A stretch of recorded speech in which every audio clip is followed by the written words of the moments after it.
P T I کا اسلام آباد میں سنگجانی کے مقام پر جلسہ شروع ہوئے بغیر ہی ختم ہو گیا۔ جلسہ شام 4 بجے شروع ہونا تھا، 7 بجے اختتام پذیر ہوا۔ کارکنان مقررہ وقت کے بعد بھی جلسہ گاہ کی جانب آتے رہے۔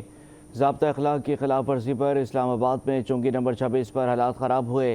پی ٹی آئی کارکنان نے اسلام آباد پولیس کے اہلکاروں پر پتھراؤ کیا، جس سے متعدد پولیس اہلکار زخمی ہو گئے، جبکہ پولیس نے بھی پی ٹی آئی کے مشتعل کارکنان کو منتشر کرنے کے لیے جوابی شیلنگ کی۔ ترجمان اسلام آباد پولیس نے بتایا کہ جلسے کے شرکاء پر پتھراؤ سے S S P Safe City Shoaib Khan سمیت متعدد اہلکار زخمی ہو گئے۔ اسلام آباد انتظامیہ نے جلسہ گاہ خالی کرنے کے لیے ایف سی طلب کر لی۔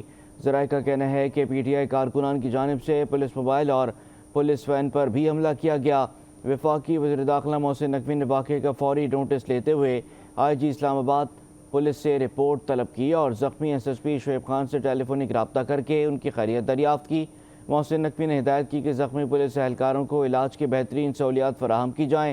حالات پر قابو پانے کے لیے اسلام آباد پولیس اور ایف سی کی بھاری نفری طلب کی گئی۔